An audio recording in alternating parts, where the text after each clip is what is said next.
Good morning, everyone. My name is Gustav Mikkelsen, and I would like to welcome you all to this webinar on endpoint detection and response, the core of security. During this session, Nixu's Rickard Dittmer and the Crowdstrike's Ronald Pool will present why EDR is the core, show a demo of the EDR process, and also discuss how you can do more with less. Let's start with a short introduction of our experts. Please, Rickard. Okay, hello and good morning, everybody. My name is Rickard Dittmer. I work at Nixu Group with strategic sales. I have a background from the security industry since 25 years. Thanks. Ronald. Good morning. Ronald Pool, Cybersecurity Specialist at Crowdstrike. Been in Crowdstrike for almost 4 years, but in cybersecurity for over a decade, advising some of the biggest customers in the Benelux and Nordics region. And with that, hope to share some information and insights in today's session. Thank you, guys. So before we jump into our discussion, let me go through some housekeeping. So I would like to make you aware of that you can send us questions during the session through the question chat function. We have reserved time in the end to go through the questions that we receive. And also remember to have a look at the attachments where you get valuable insight on EDR from Nixu's experts, and also the latest Gartner report on the threat landscape. So without further ado, I will hand over to Rickard again. Thank you. So I'm going to do a sort of short intro on why EDR is the core, and then I'll hand over to Ronald for the really fun stuff, where he will show you how we work in an EDR too, and how Crowdstrike's EDR2 works. And why EDR? Well, we all know that we've evolved from seeing mass distribution malware, which has been with us for decades, and then moved into more tailored, targeted malware, where individual organizations were targeted. And initially, that was really the thing. That's also today more of a mainstream attack method. And to then avoid file-based detection, or we saw attackers moving into fileless malwares using PowerShell or similar methods to target, and also at that stage moving more towards application layer, and also targeting our identities, our digital identities. Right now, I think there are different numbers, but some report speaks about almost 60% of the attacks now are malwareless, meaning that we see campaigns that doesn't involve malware. They target online software services such as Office 365. It includes a combination of methods like social engineering, credential theft, the using native platform capabilities like document download, forged emails, delegation, forwarding rules, and PowerShell scripts. That means that we need to look at the next challenge. Not only do we have more advanced technical or sort of advanced TTPs, meaning that the methodologies that they're using and the technique that they're using is more advanced, we are also suffering as an industry. And I was private before I joined Nixu. I had the opportunity to build my own managed detection and response team, where we use both EDR tools and NDR tools, network-based tools. But what we were struggling with was the detection time. And what we see in the Nordics is that most customers detect in days, some in months. So it takes quite a long time for us to detect a breach. And the further you move into the attack chain, the more costly it will be and more challenging it will be for us and you to investigate and respond. So we need to handle this challenge of detecting in days, investigating in hours, and responding in days, and moving to. And I think I've stolen this from Crowdstrike. I really like it. I mean, it's a matter of fact. A decent attacker will have moved into lateral movement fast today. I don't have the numbers and the statistics, but we're talking about minutes. Therefore, we need to be able to detect and investigate and respond within minutes. I think the 1-10-60 thumb of rule here is a goal worth pursuing. And EDR tools, what are they about? To me, it's about having true real-time threat detection and being able to automate a response in a way that suits my organization. We all need different levels of automated response. You will see that in Crowdstrike and other tools, you will be able to customize the level of automation. What you want is proactive and AI-based threat hunting. And if detecting a breach is one set of skills, then you have the sort of the trade craft of actually hunting for threats that you might have an indicator that something is an indicator of attack, and you want to proactively look if is this a threat or not. Can we handle it early on before it's a fire? And that's where also I think the artificial intelligence is extremely important. It's important that you're able to evaluate the strength of the EDR tool's AI. AI is more looking at patterns and indicators of attack rather than looking at known IOCs, indicators of compromise. And proper EDR tool will give you a really good visibility on your own environment. If you take Crowdstrike, for example, we are installed in seconds, and in seconds you have, or minutes, you'll have complete visibility of your endpoints, which is really great.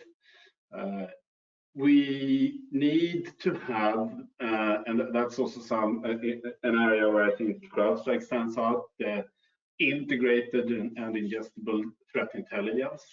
That you have a decent threat intel operation, either from the EDR provider or integrated. But in Crowdstrike's case, they have some world-leading threat intelligence, which is really, really nice, and it's integrated into the EDR tool, which really helps the proactive threat hunting, to give you one example, but it also supports the breach prevention.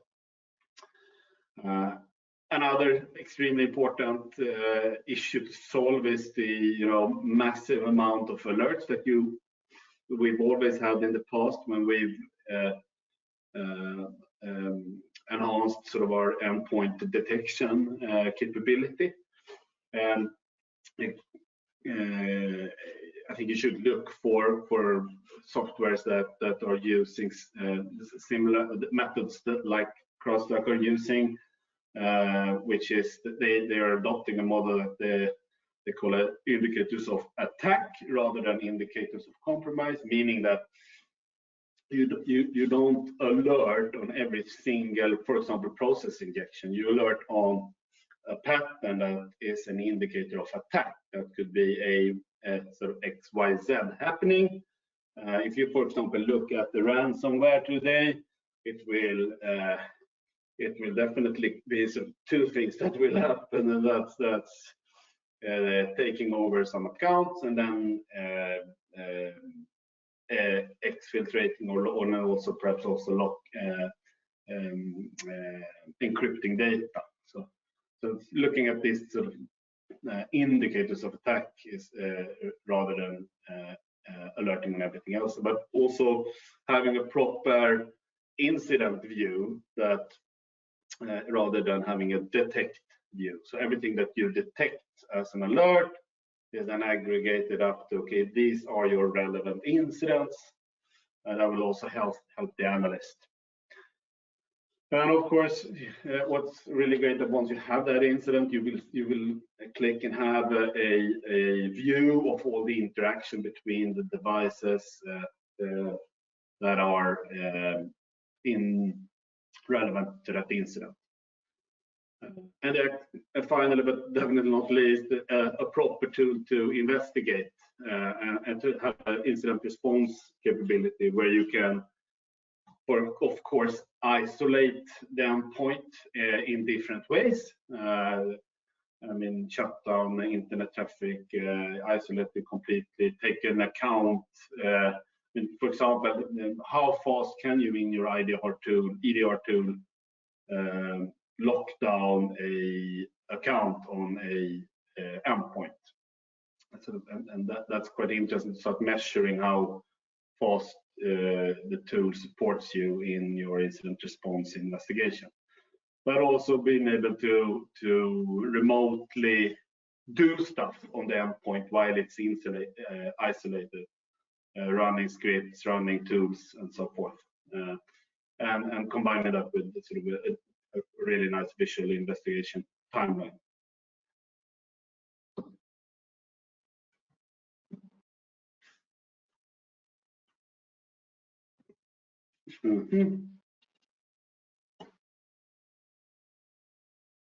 Sorry.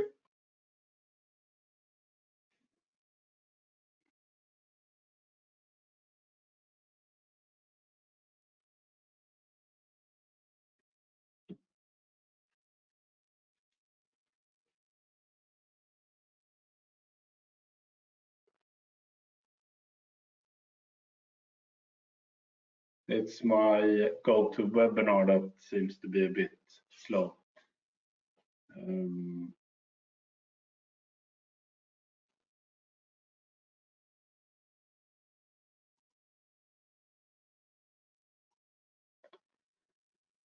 Looks good. Yeah, okay. Can you also say, Gustav, can we see the evaluation of the EDR vendor slide? Yeah, good. We can. This is an example of, I just thought it'd be interesting to see how Nixu, we have some really super talents in our CDC. Unfortunately, it's the details of our how we evaluate EDR is confidential. However, a point I think if you're interested and can sign an NDA, I'm more than happy to try to facilitate the more detailed brief on how we evaluate the EDR tools and what's important to think about on a more specific level. What I want to say is that there are, from our point of view, 6 categories that are important to look at. And typically, people look very much on detection and usability and OS support. But the query function could be quite tricky and good to evaluate. The detection capability to actually use a variation of methods and not only using the traditional sort of pen test tool, but actually red teaming it. Look at the data export features, how fast it will, as I said earlier, the response support, how does that work, the general usability, and then of course the operating system support. And as you can see, there's quite a big diff. In this scenario, we evaluated 4 different types of vendors, and quite a big diff. One of them stood out as superior to the others.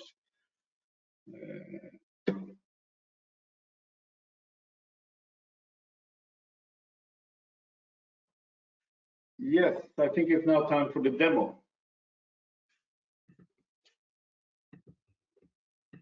Perfect. Oh, Perfect. Yep. So you mentioned the speed of the adversary, of the hacker. So we actually have some nice statistics on that, and to strive towards that 1 to 60 and why it's relevant. Yeah.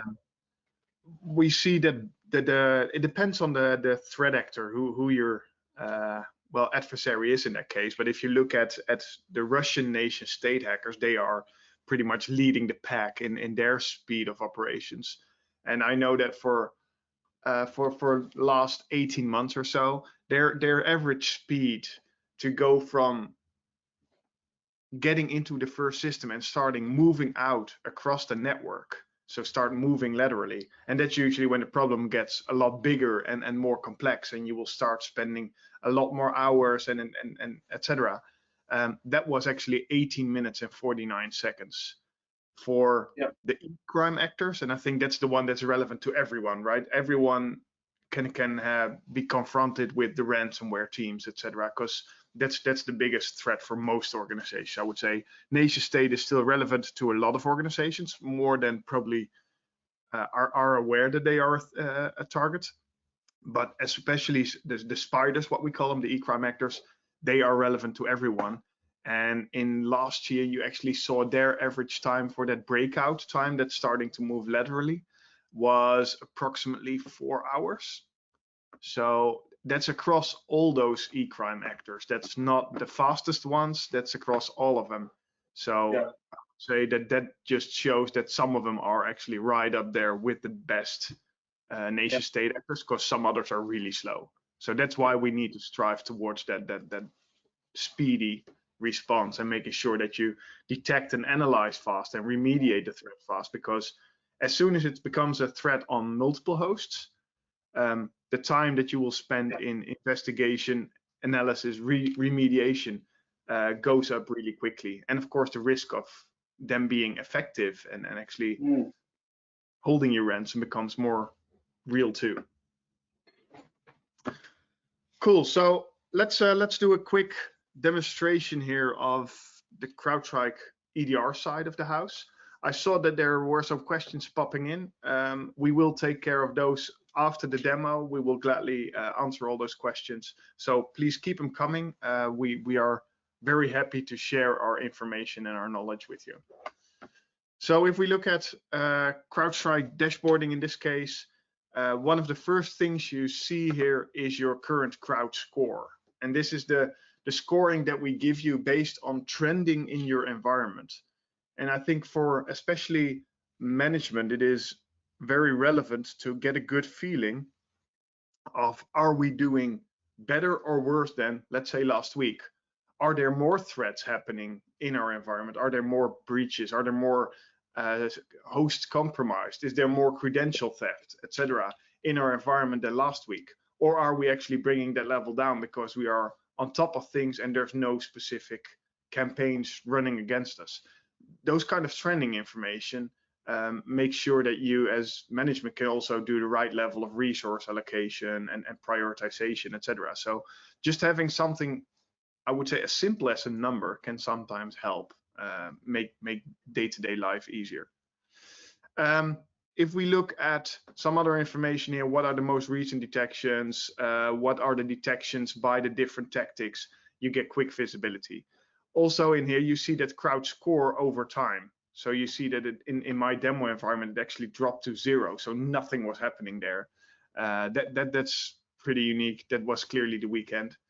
In a demo environment, that's when nothing happens. But normally we do have activity in the environment, and you see that score going up again.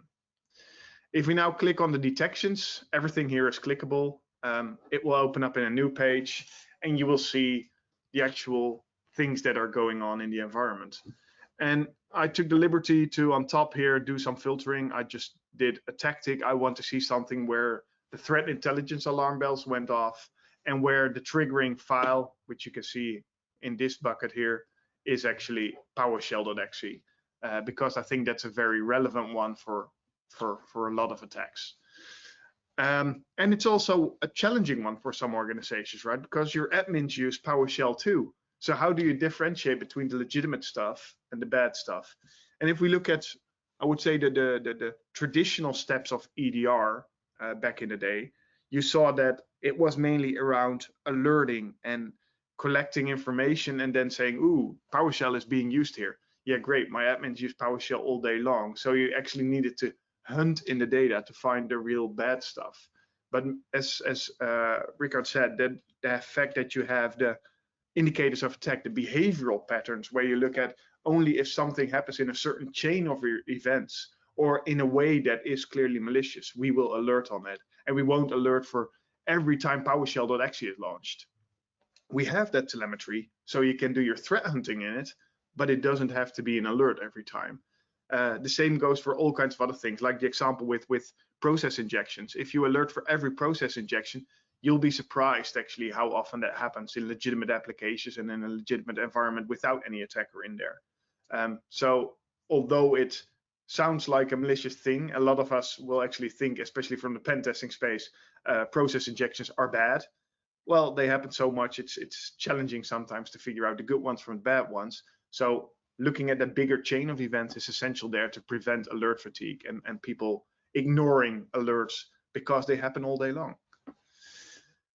If we now look at one of these detections, let's take one here. You immediately see Fancy Bear detected. This is of course what you don't want to see in your own environment, but it can happen. And if it happens, you want to know that actually in this case, a Russian nation state actor is being active in your environment. So if I click that one, it opens up and I get to see the basic information. Is this already assigned to someone in my team? What is the status? Is it a new detection? Is it already handled? Is it in progress? Is it a false positive? You can change those states. You can add comments and actually assign it to someone else. So you've got your analyst workbench in here, making sure that you don't have to do out-of-band communication, but can stay within that platform. The host involved, I would say the panic button, network contain. Immediately at that moment that you push that button, the system stops communicating with any host around it. It stops all communications except with the CrowdStrike cloud, because you want to be able to remotely interact with that system to do analysis and remediation, and with any host that you define. So if you have your own remediation network for let's say a traditional antivirus that's in there, that it should still be able to get to the update service of the antivirus, you can set those up in your network containment policy, and those will remain available when you hit that network contain button. You also have the connect to host, where you can do the remote remediation. Apologies, it's a bit early. I'll go to that in a bit more detail in a bit and show you all the details there. In this case, since it's flagged for Fancy Bear, you can, if you also have a threat intelligence subscription, you can immediately pivot to the Fancy Bear profile and get all details around Fancy Bear. Detection times, host name, the username involved, and what I think personally is quite important is we don't want to give you an alert which does something like Trojan found. No one's really helped by that. We want to give you context. We want to give you true information. So in this case, you see a PowerShell script launched under Microsoft Word. If it's unexpected, it might be part of a phishing campaign. It triggered enough alerts to say something's probably bad here. Also on top here, for the ones that are familiar with the MITRE ATT&CK framework, we map everything back to that MITRE ATT&CK framework as much as we can to make sure that we have that uniform dictionary of attack steps, and that everyone talks the same language, understands the same things with it, and not have vendor specific naming, etc. More details, like what was the command line that was being run, and in this case you see that it was actually a nice value to string conversion, so it's not very readable, but you see all the details here, the process ID. How often do we see this file on a global scale? How often do we see this file in your own environment? As if we go up again, you see that it was PowerShell.exe, and it was probably the legitimate PowerShell.exe, and that's why it was common. But if this were to say a different type of file, let's say myfile.exe, and global prevalence would be unique, but your own prevalence would be common, I surely hope that it is actually a program that was written for your organization or by your organization, and it's not the bad guys that created a specific file for attacking you and were really successful because apparently it's very common in your environment. In that case, you may want to hit that button on the top again with contain host. There's all kinds of pivot options to investigate further, but there's also the information on, is this process still running or has it ran and terminated already? More details around what's happening there, around the user, around the host, vulnerabilities on that host, related intel, network operations, disk operations, DNS requests, you name it, it's all there. If we then, for example, open those disk operations, you will see all those details, by the way, and that goes for each and every one of those. On the left, if we now look at that process tree, which was already pretty much drawn out, a north-south process tree, you see that actually for the parent processes, you also see, are there DNS requests? Are there disk operations? Are there indicators happening in this case? All those kind of things do flag up here in that entire tree. But we can make that a bit more visual. We can give it more detail. And actually what a lot of incident responders do spend a fair bit of time on in a lot of EDR tooling is drawing out what's actually happening. What process did what? What were the neighboring processes? I want to get context. I want to have good understanding on what's happening. But the cloud, I think this is one of those examples where the cloud actually really makes sense and has a clear added value. You can actually let the cloud do that. Just click on that button and it will draw out that process tree, and it will show you, including all the actions that were done in sub-process, in neighboring processes, and it will give you those color codes to show, okay, is this a high severity? Is this a critical severity? And if you now look at this PowerShell on the top right here, if I click on a different one here, it will actually change into the detection that's relevant here. And if you then look at the description, it's also an alert for specifically that search util remote file copy. Search util was observed downloading files from a remote location. That's not very common for legitimate causes, but it is being used by the bad guys in that way. VSS admin, also a nice example. Volume shadow copy deletion, of course, very indicative of ransomware, where they want to make sure that there's no backups before they start encrypting the system. Those kind of things are all flagging up here. And that's why you get what we call 5-second visibility, getting that visibility in what's happening in the environment, understanding what's happening, and being able to respond to it. That's key to being effective. Now that's great, and it gives you all the, I would say, day-to-day insights that you need. But what if you're under a heavy attack and there's so much happening that you actually get lost in all the events? We already, as said before, by using IOAs versus IOCs, etc., we make it more efficient and making sure that we lower alert fatigue chances. But we took that one step further by introducing incidents. And in this case, you see this icon here with which stacks multiple detections, because we actually saw that multiple detections were all really related to a single incident. And that can mean that an attacker came in by spear phishing email on the first system, got more credentials, did credential theft, and then started lateral movement to other systems, for instance, by doing remote PSXX, through WMI, remote desktop protocol, just remote desktoping to other systems. All those things are detected and we will alert on, but we also stack them together into a single incident, making sure that alert fatigue is driven down even more. So one of the things that you always want to know is, who was patient zero? Well, actually, that's pretty quickly to see here, because this is, in this case, the incident view. You get all the details on that incident, including all the basic information that you need, the summary as an incident responder. But again, we can also graphically see that.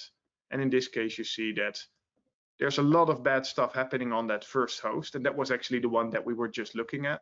But we also saw lateral movement to other systems. So these systems are also compromised in that same area. And if I click as a random process here, you see that it actually gives me the detail for that process, including how it was run, including all the information that we have around it, but also the options to kill the process, to retrieve the file, or do raw event searching if I want to do real threat hunting based on this. If I go to the individual connection, you see that it was actually an authenticated connection in this case. All the details in there that are happening. So getting that level of visibility, not just within a host, but also across hosts, is very, very powerful, I would say, to make sure that you can efficiently handle an incident. As I said before, one of the things that we also have is that connect to host option, which will open up a remote connection to a host so that you can remotely respond to the threat. And that can range from doing things, as you can see here, like killing a process or doing a process dump or a full memory dump if you want to, up to things like uploading files and then executing them on that system, running scripts, running commands. And then I think what's important here is we do this cross-platform and we are not depending on a certain OS version. So whether you have Windows 7 SP1 or whether you have the latest Windows 10 build or whether you have Linux systems or Mac OS, we bring this capability to those systems and make sure that you are able to detect, analyze, and respond to threats in full detail very quickly and effectively. So with that, I think one of the things of advantage here is CrowdStrike, as said before, being a native cloud platform, allows you to get that 5-second visibility. It also allows us to very quickly adopt any new information. We don't have those periodic update cycles that a lot of organizations are used to with their endpoint protection, where you need to do these big projects where you update your management servers, then update your proxies, update everything down the chain, then have those agent updates. They tend to be done once or twice a year. You're lagging behind on protection capabilities for months. Because it's a native cloud platform, you actually just set a policy and state these systems should be the latest version, these systems should be latest -1, latest -2, and we have continuous delivery. So every 2 weeks there's a new sensor. And if something happens which is really important, we can actually out of band push towards all those clients some new indicators of attack, some new behavioral rules. So as an example, we saw in the last few days, we saw all the communication around that Microsoft Exchange vulnerability and that it was actually actively being exploited by probably some Chinese adversaries. We now have dashboarding inside the product already to highlight for you which systems, which Exchange servers are vulnerable, which ones are not, which ones are patched. To also push out those IOAs with additional behavioral patterns, apart from the ones that we already had that would pick up on web shell behavior that was following from that exploitation of Exchange, but also other types of behavior that we see doing our analysis and that could tackle it in an earlier stage. We are now pushing out to all those customers so that you're literally protected as quickly as possible without having to do all those big update procedures. And that is pretty much the CrowdStrike EDR side of the house in a nutshell. I can easily spend hours on this project, on this product and the products that we have. But I think it's more important to give you a bit of an indication. If you think this is of interest and you would like to know more, we'll gladly facilitate a further demonstration. And with that, I'll gladly give it back to Rickard. Thank you, Ronald.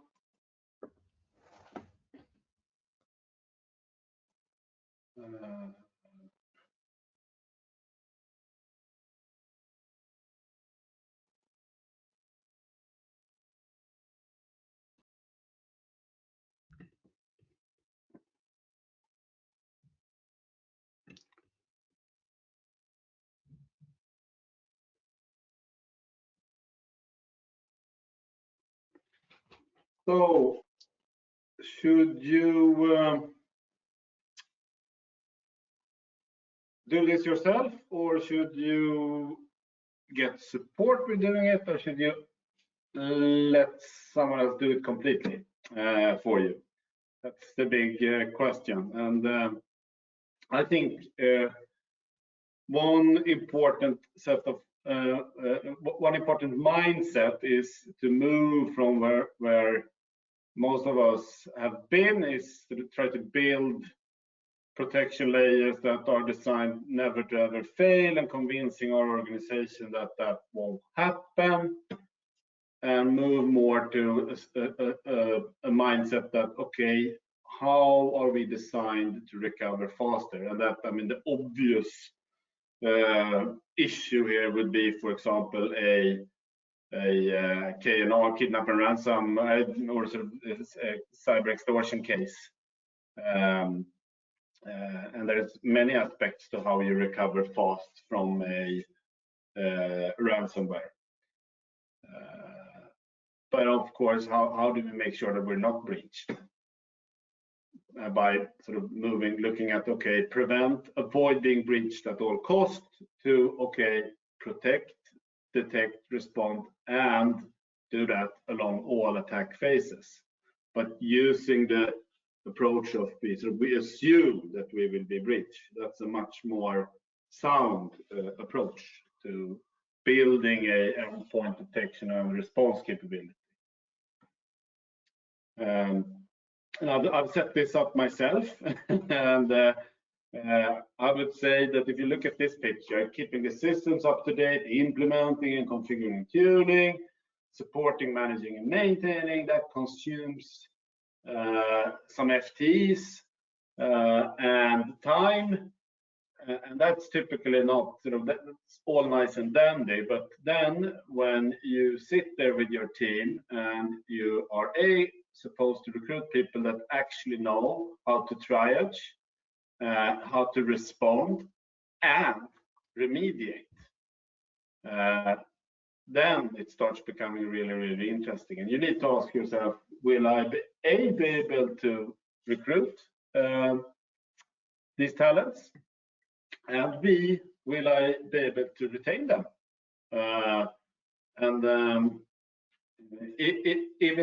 For me, that have been part of organization Nixu, and then earlier on Vespe, that are offering some of the most challenging and exciting work in this area, we've struggled to retain the experts, and that will be a problem. So you really need to make sure that you have sponsorship high up, and that you've thought through the cost of the three bottom issues, or really important issues here, by triaging, responding, and remediation. And remediation today is done in a very brutal way. Very often, you isolate and you reinstall, which is very, very costly. It can be done in different ways with proper EDR tools and proper experts, which will reduce the cost of remediation and will heavily reduce the time of remediation. So move yourself towards the 1-10-60 rule, and also start evaluating. Can you measure mean time to remediate or mean time to detect? If not, do that exercise. It doesn't have to be perfect, doesn't have to be exact, but at least have a figure and start improving that. And do you have time? And that's one example. If you would, for example, let Nixu and/or Crowdstrike take care of your VDR, you will have time we will offload you so that you will have time to exercise your organization. Since there's many more, there are other aspects than just the pure sort of endpoint detection and response task when you are in an incident. So you can train your whole incident process and perhaps even the crisis management team. So when did you do your last exercise? We tend to go to the fight untrained, which for me as a military officer is not an option. And when is the next one planned? And finally, but not least, we from Nixu are ongoingly, I mean, we have our own cyber defense center where we work quite thoroughly with efficiency. We do now and then something that we call activity-based costing calculation. We can help you with that. We can also help you with analyzing your total cost of ownership for your EDR or MDR or your CDC. We also do return on investment calculations on a regular basis. Or we can do a simple thing of help you to look at your mean time to remediate. Where are you? Where do you want to be? What's the gap? With that, I think we are coming close to the end, and I look forward to answering the questions together with you, Ronald. That's perfect. Yeah, happy to do so. Yeah. One of the first questions was, let me see, is it possible to draw a boundary between detection capabilities and